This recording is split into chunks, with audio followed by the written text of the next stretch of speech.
¿Alguna vez has sentido un nudo en la garganta tan persistente que parece que no viene del alma, sino de un lugar más profundo, más físico? ¿Un peso en el pecho que no es tristeza, ni miedo, ni siquiera angustia, sino algo que no sabes cómo explicar? Te levantas con un temblor sutil en las manos, una incomodidad en el pecho, como si tu cuerpo supiera algo que tú aún no has entendido. Y lo más frustrante es que, cuando por fin decides buscar ayuda, todos los exámenes salen bien.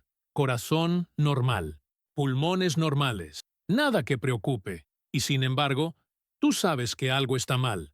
Lo llaman ansiedad. Porque si todo está bien físicamente, debe ser psicológico, ¿verdad? Pero, ¿qué pasa cuando el cuerpo habla en un idioma que nadie ha querido traducir? Porque no siempre es ansiedad. A veces, es tu estómago gritando de una forma que ni siquiera tú puedes identificar. Lo hace con síntomas que se disfrazan. Ese carraspeo constante, como si tuvieras algo atascado en la garganta. Esa opresión en el pecho, justo después de comer. Esa sensación de que te falta el aire, aunque estés respirando. Muchas personas viven atrapadas en ese limbo. No están enfermas, pero tampoco están bien. No están locas, pero las hacen sentir como si lo estuvieran. Y lo más devastador es que empiezan a dudar de su propia percepción. Tal vez estoy exagerando. Debe ser el estrés. Pero no, no es solo estrés. Es posible que lo que sientas tenga una raíz más concreta, más ignorada: el reflujo ácido. El reflujo no siempre se presenta con ardor. A veces es silencioso. Sube por el esófago como un ladrón en la noche, sin hacer ruido, sin provocar quemazón. Solo deja pequeñas huellas, una garganta irritada al despertar, una voz más ronca, una tos inexplicable, una presión en el pecho que parece más emocional que física. Y ahí está el truco, porque si no quema, nadie piensa que es reflujo, pero lo es. Y puede alterar profundamente tu sistema nervioso. Lo que poca gente sabe es que el sistema digestivo está íntimamente conectado con el sistema nervioso central. A través del nervio vago, tu estómago se comunica con tu cerebro constantemente. Y cuando hay inflamación, cuando los ácidos están fuera de control, ese mensaje se distorsiona. El cuerpo entra en alerta. El corazón se acelera. La respiración se vuelve superficial. El cuerpo reacciona como si estuviera bajo amenaza, aunque no haya ningún peligro real. Esto genera una especie de bucle invisible. El reflujo desencadena una respuesta de estrés, y el estrés, a su vez, agrava el reflujo. Cada comida se convierte en una amenaza potencial. Cada noche es un campo minado, y lo peor es que nadie lo nota. Estás solo en esa batalla, luchando contra algo que los demás no ven. Y eso duele más que el síntoma en sí. Imagina a Laura, 62 años, jubilada. Vive sola. Hace años que siente una especie de ahogo por las mañanas. Su voz tarda en salir. Tiene que aclararse la garganta cada 5 minutos. Su médico le dijo que era ansiedad. Le recetaron pastillas, pero seguía igual. Hasta que un día, por casualidad, encontró un artículo sobre el reflujo silencioso. Decidió probar algunos cambios. Dejó el café, elevó su almohada, evitó comer de noche, y en una semana, su voz era otra, su pecho, más liviano. Por primera vez en años, sintió que recuperaba el control. Historias como la de Laura se repiten en silencio por todo el mundo. Gente mayor, especialmente, que ha aprendido a vivir con el malestar porque piensa que es parte de la edad, pero no lo es. No tiene por qué serlo. No deberías sentirte así cada mañana. No deberías temer a la comida. No deberías aceptar el malestar como parte de tu rutina. El estómago, cuando está inflamado, no solo digiere mal, afecta tu estado de ánimo, tu energía, tu sueño, incluso tu forma de pensar. Muchas personas con reflujo silencioso reportan niebla mental, fatiga inexplicable, dolores musculares, irritabilidad constante. Es como si tuvieran una guerra interna de la que nadie les habló. Y la medicina tradicional a veces no ayuda, porque si no hay úlcera, si no hay esofagitis visible, el diagnóstico se diluye. está todo bien, pero tú sabes que no lo está. Y ahí comienza la búsqueda personal. Una búsqueda que no solo es médica, sino emocional. Es la necesidad de volver a confiar en tu cuerpo, en tus sensaciones, en tu intuición. Cuando tu cuerpo intenta hablarte, lo hace con pequeños gestos. Una tos después de comer, una sensación rara al tragar saliva, una incomodidad al inclinarte hacia adelante. Son señales sutiles, pero constantes, y si las ignoras, se acumulan como gotas en una copa, hasta que una mañana despiertas con la garganta cerrada, sin haber llorado, o con el corazón acelerado, sin haber corrido, y te preguntas por qué. La respuesta podría estar en algo que comiste la noche anterior, o incluso en cómo lo comiste. Pocas personas saben que la manera en que se come es tan importante como lo que se come. Comer rápido, sin masticar bien, hablar mientras masticas, acostarte justo después de cenar. Todo eso afecta tu digestión, y una digestión alterada es el primer paso hacia el reflujo silencioso. No necesitas tener acidez para estar enfermo. Esa es la trampa. Muchos esperan el ardor en el pecho como única señal de alarma. Pero en adultos mayores, el reflujo se disfraza. Se vuelve más sigiloso, más engañoso, provoca carraspera en lugar de dolor, fatiga en lugar de ardor. Un dato poco conocido: el ácido gástrico, cuando sube por el esófago y alcanza la laringe, puede inflamar las cuerdas vocales. Esto no solo cambia tu voz, puede hacer que sientas que te ahogas, literalmente, porque tu cuerpo interpreta ese ácido como una sustancia tóxica, y entonces activa todos los mecanismos de defensa. Se cierra la garganta, se tensa el pecho, se dispara la alarma, y tú crees que estás teniendo un ataque de pánico, pero en realidad es un ataque del estómago. Este tipo de reflujo se llama laringofaringeo. Es el más traicionero.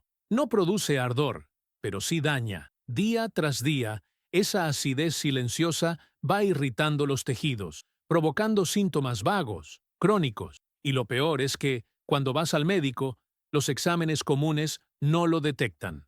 Se necesita una endoscopia específica, pero pocos doctores la piden. Entonces, el diagnóstico se retrasa, y mientras tanto, tú sigues sufriendo en silencio. Juan, 68 años, pasó 5 años con tos crónica. Lo trataron por asma, por alergias, incluso por problemas cardíacos. Nada funcionaba, hasta que un otorrino detectó en su laringe las señales típicas del reflujo silencioso. Cambió su dieta, su postura al dormir, redujo el café y los fritos. En 2 semanas, la tos disminuyó. En un mes, desapareció. Fue como si alguien apagara un incendio que nadie veía. ¿Te suena familiar? ¿Has sentido esa tos seca, sin explicación? ¿Esa necesidad constante de aclarar la garganta, sobre todo después de comer o al despertar? ¿Has tenido episodios en los que te falta el aire sin razón aparente? Entonces, no estás solo. Miles de personas viven así, sin saber que su enemigo está en el estómago, o peor aún, en lo que ponen en su estómago. Porque muchos alimentos que parecen inofensivos son en realidad detonadores silenciosos. El tomate, por ejemplo, es altamente ácido. El chocolate relaja el esfínter esofágico, permitiendo que los ácidos suban. La menta, tan usada para la digestión, puede empeorar el reflujo. Y ni hablar del café o del alcohol. Todo eso afecta un sistema digestivo ya frágil, sobre todo después de los 50. Y no se trata solo de evitar ciertos alimentos. Se trata de entender que tu cuerpo cambia con la edad, que lo que tolerabas antes ya no lo procesas igual, que tu estómago ya no tiene la misma fuerza para vaciarse, ni la misma mucosa para protegerse. Por eso es fundamental escuchar lo que te dice. Y lo dice, a veces, en forma de dolor sordo bajo el esternón, otras veces en forma de sensación de asfixia al acostarte, o en ese pitido constante en el oído que ningún otorrino logra explicar. Sí, incluso el tinnitus puede estar relacionado con el reflujo, porque la inflamación en la parte superior del sistema digestivo puede afectar el oído interno, o provocar migrañas, o contracturas cervicales. Todo está conectado. El cuerpo no funciona por partes aisladas, es un sistema, y cuando una parte sufre, las demás lo sienten, aunque tú no sepas por qué.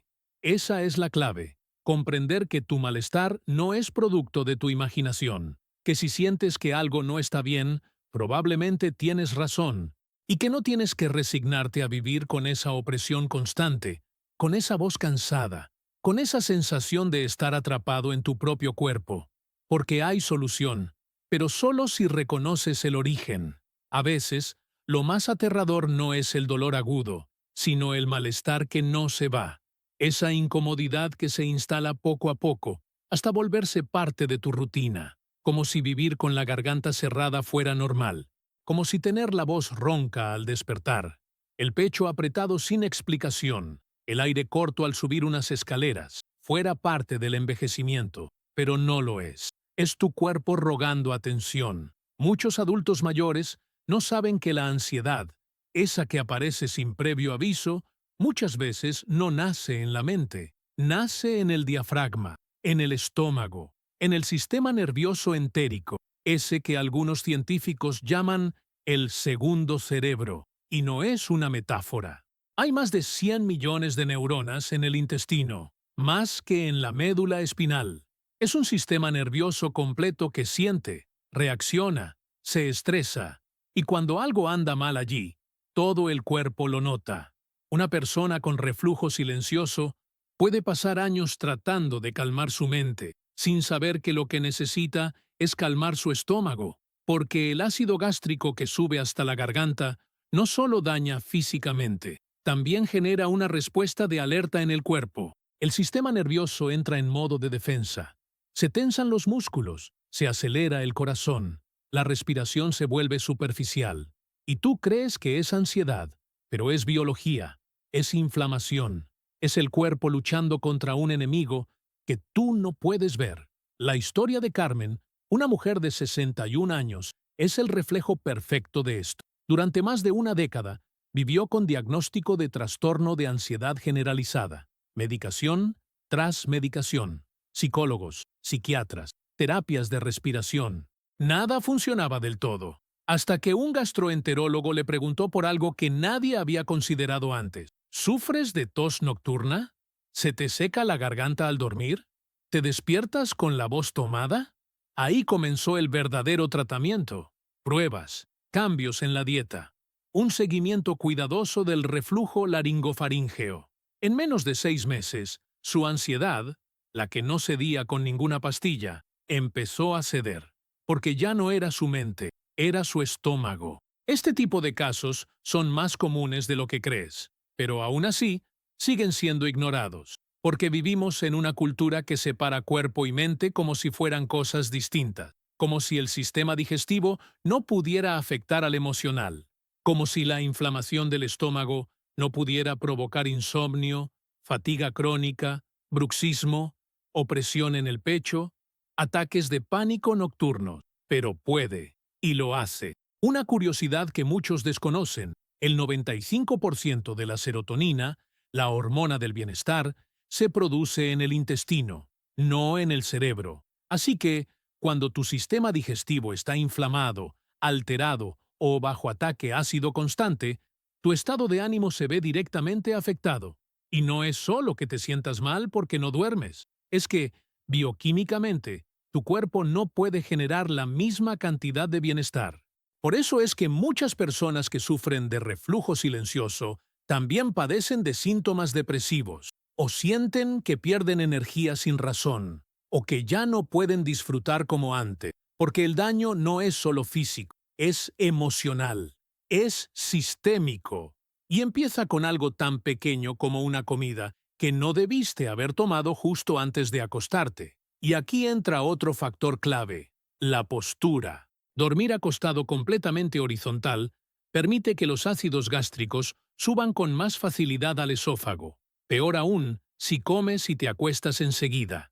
El esfínter esofágico inferior, que debería actuar como una válvula, se relaja con la edad. Y si a eso le sumas sobrepeso, estrés o ciertos alimentos irritantes, el resultado es una tormenta silenciosa. Cada noche, una batalla. Cada mañana, una garganta más irritada. La solución, sin embargo, no siempre está en medicamentos. A veces, pequeños cambios hacen grandes diferencias. Elevar la cabecera de la cama entre 10 y 15 centímetros. Evitar cenas pesadas. No comer en las 2 horas previas al sueño. Incorporar alimentos que fortalezcan el sistema digestivo. Avena, manzana, jengibre, papaya. Y reducir los que debilitan.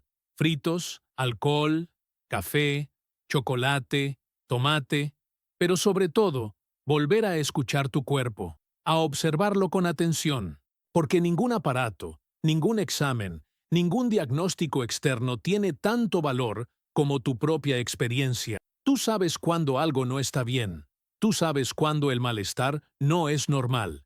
Y no necesitas esperar a que se vuelva insoportable para actuar. Muchos esperan una señal definitiva, una crisis, un diagnóstico oficial.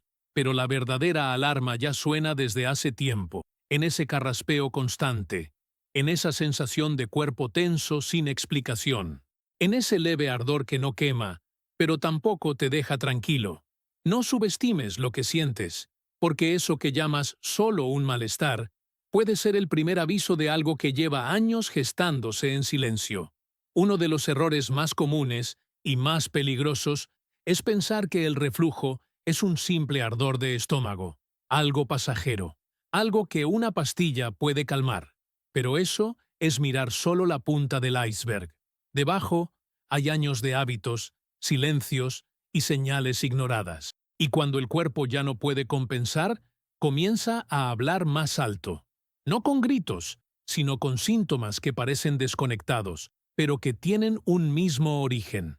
Un estudio realizado en pacientes mayores de 50 años con diagnóstico de ansiedad resistente reveló algo sorprendente. Más del 60% de ellos tenía signos de reflujo laringofaríngeo que nunca había sido tratado.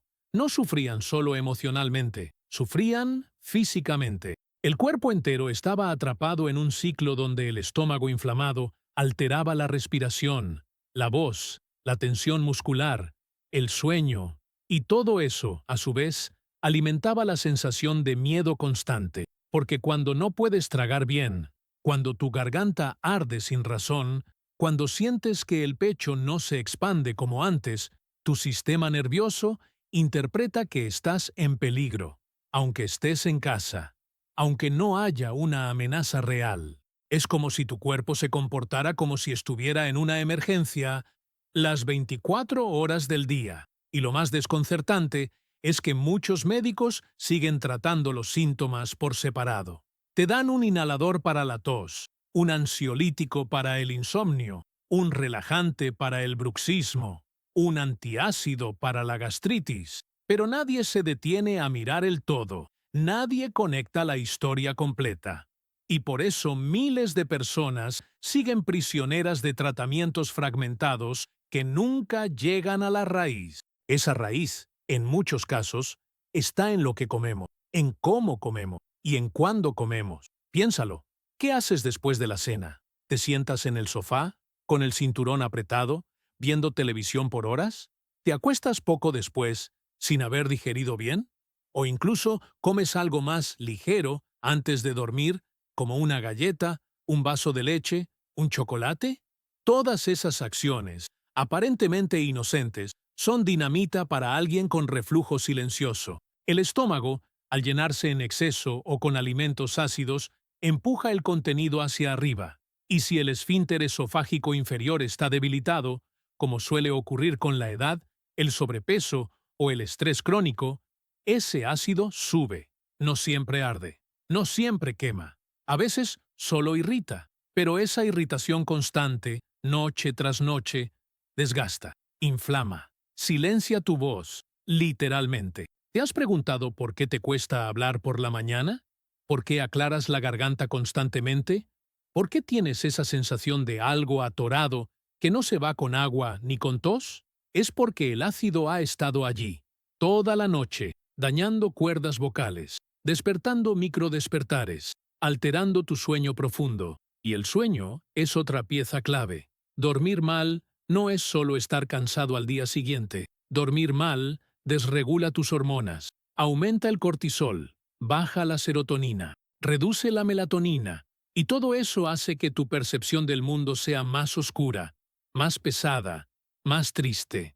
Es una espiral, una caída lenta pero constante, donde cada noche sin descanso alimenta el malestar del día. Pero hay algo aún más inquietante. El reflujo no solo daña por dentro, también cambia tu comportamiento. Personas que antes eran sociables, activas, comienzan a evitar reuniones, comidas fuera de casa, actividades físicas, tienen miedo de que el malestar aparezca en público, de no poder tragar, de tener que aclararse la garganta frente a otros, y ese aislamiento, aunque sea leve, empieza a comerse la alegría de vivir. Lo que empezó como un ardor leve, se convierte en una barrera invisible. No sales, no hablas tanto, no ríes igual, y todo eso tiene un precio emocional profundo, porque el cuerpo no quiere solo sobrevivir, quiere conexión, quiere expresión, y cuando algo en tu interior te impide respirar libremente, esa necesidad básica se ve truncada. Por eso, cada vez que ignores una señal de tu cuerpo, piensa en esto. No estás exagerando, no eres hipocondríaco, estás prestando atención, y eso, en un mundo que nos enseña a resistir y callar, es un acto de valentía. Volver a sentir bienestar no requiere milagros, requiere conciencia. Observar cómo reacciona tu cuerpo a ciertos alimentos, notar si empeora cuando estás estresado, ver que cambia cuando cenas más temprano, escuchar si tu respiración mejora al elevar la cama. Todo son pistas, todo habla. Y lo que más cura no es la pastilla, es la comprensión profunda de que tu cuerpo no te está fallando, está pidiendo ayuda de la única forma que sabe. No estás solo en esto, aunque a veces lo parezca, aunque tu entorno no entienda lo que estás sintiendo, aunque hayas escuchado frases como «eso está en tu cabeza», «relájate» y «se te pasará». Los exámenes no muestran nada. Lo que vives es real. Lo que sientes en tu cuerpo es una manifestación física de algo que lleva tiempo en silencio. Y sí, puede que se origine en el estómago, pero su impacto llega a cada rincón de tu vida. Uno de los grandes problemas del reflujo silencioso es precisamente ese, su silencio. No se presenta siempre con un ardor evidente, no grita como otras dolencias, se disfraza, se esconde en la garganta cerrada al despertar, en la tos nocturna que no cede, en la voz que se apaga, en el pecho que parece comprimirse sin razón, en los suspiros que no llenan, en la necesidad constante de tragar saliva, como si algo se quedara atrapado allí. Y lo más peligroso es que todo eso se puede normalizar. Aprendes a vivir con incomodidad, a evitar ciertos alimentos, ciertas posiciones, ciertas situaciones sociales. Te acostumbras a dormir semisentado, a tener agua siempre cerca, a no salir sin pastillas por si acaso. Pero vivir así no es vivir, es sobrevivir. Por eso, la verdadera transformación no empieza en la farmacia, empieza en la conciencia, en la decisión de volver a habitar tu cuerpo con atención, de escucharlo con respeto y de tomar medidas reales, pequeñas y consistentes que marquen la diferencia. Uno de los cambios más poderosos y menos mencionados es el de la postura al dormir. Elevar la cabecera de la cama entre 10 y 15 centímetros, no con almohadas, sino con una inclinación real del colchón, puede reducir drásticamente el ascenso de ácido durante la noche. Este simple ajuste ha transformado el descanso de miles de personas que sufrían sin saber por qué amanecían roncas, cansadas o con sensación de ahogo. Otro punto clave es el tiempo entre la última comida y el momento de acostarse. Necesitamos al menos 2 horas, preferiblemente 3, para permitir que el estómago vacíe su contenido antes de acostarnos. Comer algo ligero no justifica que se haga tarde. Incluso una fruta o una infusión mal elegida puede desencadenar síntomas. Por eso, más allá del qué, el cuándo importa tanto como el cómo. El estrés, ese gran saboteador silencioso, también debe entrar en escena. No solo por su efecto sobre el sistema nervioso, sino porque altera directamente el funcionamiento del aparato digestivo. Bajo estrés, producimos más ácido, digerimos peor, respiramos de forma superficial y tensamos la musculatura torácica y abdominal. Todo eso es una receta perfecta para el reflujo. Por eso, técnicas de respiración profunda, pausas conscientes, actividades como caminar sin prisa, escribir o simplemente respirar antes de comer son más terapéuticas que muchos medicamentos. Y por supuesto, lo que pones en tu plato marca la diferencia. Aunque no existe una dieta única para todos, hay patrones claros. Alimentos ácidos, procesados, ricos en grasa saturada o azúcares suelen empeorar los síntomas, mientras que comidas suaves, cocinadas al vapor, con fibras solubles, consumidas lentamente y en porciones pequeñas, pueden aliviar en pocos días. Aquí no se trata de ser perfecto, se trata de experimentar, observar, registrar y ajustar. El cuerpo no exige perfección, solo pide coherencia. Y la coherencia no nace del miedo, sino del cuidado. Cambias no porque temas enfermar, sino porque eliges sentirte mejor. Porque mereces un día sin opresión en el pecho, una conversación sin aclarar la garganta, un sueño profundo sin sobresaltos, una vida donde respirar no sea un esfuerzo. Y si hoy estás escuchando esto, con un nudo en la garganta, con la duda de si todo esto aplica a ti, préstale atención a esa intuición. El cuerpo sabe, el cuerpo habla, y a veces solo necesita que alguien te diga que no estás loco, que no estás exagerando, y que sí, hay una salida. Esa salida empieza con el primer acto de amor, hacer una pausa, observar lo que comes, cómo duermes, qué sientes al respirar, cambiar una cosa, luego otra, y darte tiempo, porque así como este problema no apareció de un día para otro, tampoco se irá en una semana, pero sí se puede revertir. Se puede vivir sin miedo a cada comida, sin miedo a cada noche. Lo más valiente que puedes hacer hoy no es ignorar tu malestar, es reconocerlo, aceptarlo sin culpa y empezar a cambiar, no para complacer a nadie, sino porque ya estás cansado de fingir que todo está bien. La buena noticia es que no estás solo. Miles de personas están despertando a esta verdad silenciosa. Están uniendo piezas, están rompiendo el ciclo, y tú también puedes hacerlo. Tu cuerpo no está roto, solo está gritando lo que tu boca calló por años.